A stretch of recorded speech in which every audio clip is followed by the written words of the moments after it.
We're here at Photokina in Germany. We're at the Nikon booth right now, and this is the new Nikon D750. It just got announced a few days ago.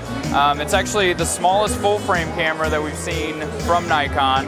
It's a little bit smaller width-wise than the D610. It also has a couple features that other Nikon full-frame cameras don't have, such as this tilt screen.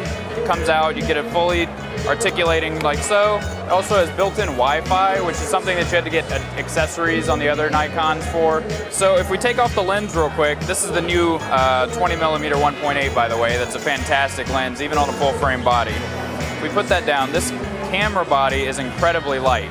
It's about 10 grams less than the D610, which doesn't sound like a lot, but you really notice it in this body. It's actually got a carbon fiber finish that takes a ton of weight off, and even with the articulating screen, which adds a little weight due to that carbon fiber, it's going to drop down that weight even further.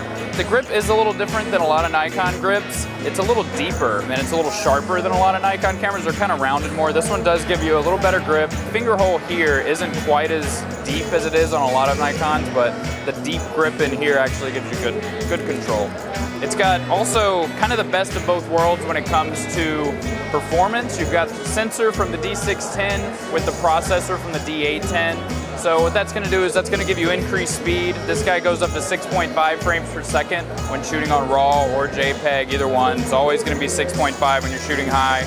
I don't know if they can hear it, but it's a pretty quick lens. Sports journalists can use it, stuff like that. You can also shoot at the different crop factors, so you can shoot at a 1.2 or a DX crop if you want, if you don't need the full frame. It also does 1080p video in 60 frames, so that gives you good options for video. Another thing that the D750 has that a lot of pro DSLR style cameras don't have is scene modes. That's normally looked at as not quite a pro thing. It also has effects like black and white, pinhole, stuff like that. Those are things that you normally don't see on a full frame DSLR that's pro quality.